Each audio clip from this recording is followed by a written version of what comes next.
Well, when tragedy strikes and a family loses a child, oftentimes by no one's fault, the other siblings are left behind to figure out what happened. Now, the pain either too great or the situation too difficult for an adult to explain to them. In this morning's Women's History Spotlight, I sit down with Cesca Campbell, a child life specialist who is there to help pick up the pieces. After losing her son, Conley, Paige Turner says she didn't know how to be there for her other son, Brendan. As a mom, you can't, relate to your child. I didn't know what to say to Brendan or how to act with him. I really didn't even care what was going on with him. Trying to process the sudden loss, Paige staying in her room, crying, trying to make sense of it all. Oh yeah, that's it. Right here. I love it.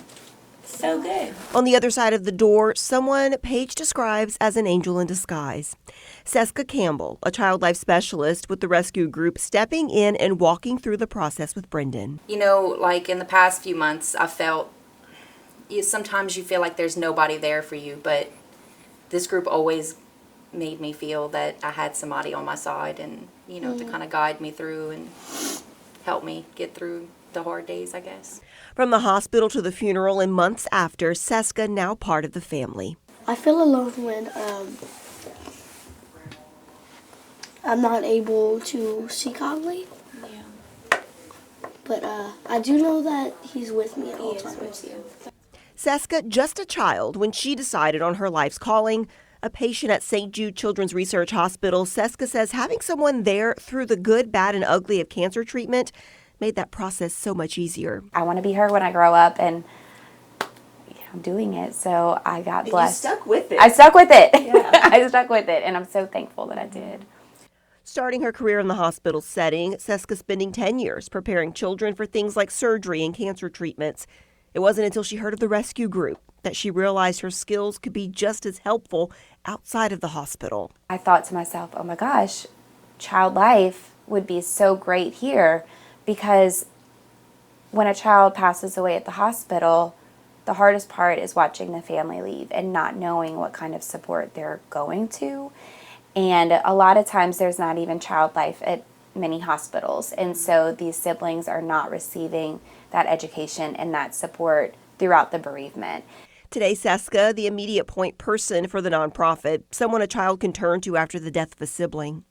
I'll be able to explain what death is, prepare them for the funeral services, help them understand what is a funeral, what will my brother or sister look like laying in a casket, what is a casket. A lot of kids have never seen one before. And so to see their sibling in it can be extremely traumatizing, and my goal is to lessen those effects of grief and trauma from the very beginning so that their long-term coping is as healthy as possible. For Brendan and Paige, while this journey has been a difficult one, it's one that's made just a bit easier with the help of someone walking them through it.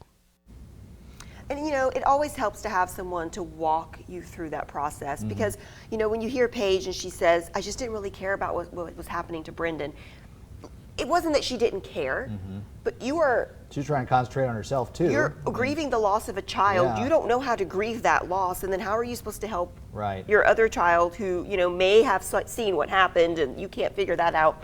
So that's kind of where Cesca and Child Life Specialists come in. Also, if you guys saw the little casket that they have there, so there's someone locally that makes those for her. And so she's able to show the sibling, like, this is what your sibling's going to look like. This is what the casket looks like. This is what you're going to see, so she can open it. And, it helps that it's not such a shock.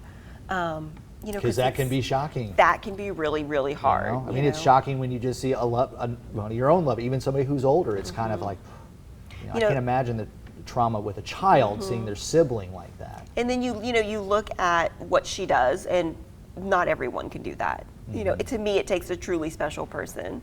And I know you were saying earlier there's an event that's coming up next Friday that's going to help them out, right? Okay, yeah. So Hope Fest actually is on the Saturday, and the rescue group is the recipient. Cool. So they're going to be part of Hope Fest. So you guys go check it out at Monk And Hope Park. Fest is with St. Thomas More. Is with St. Thomas More. In the rescue group, it's something that I'm a big part of. Because just like Healing House, it's a nonprofit where Healing House helps children who have lost someone super close to them. The rescue group is there for the parents. Wow. Because the parents need that just as much. Yeah. And so they help anyone that's lost a child from ages 1 to 17 years, or they're still in high school.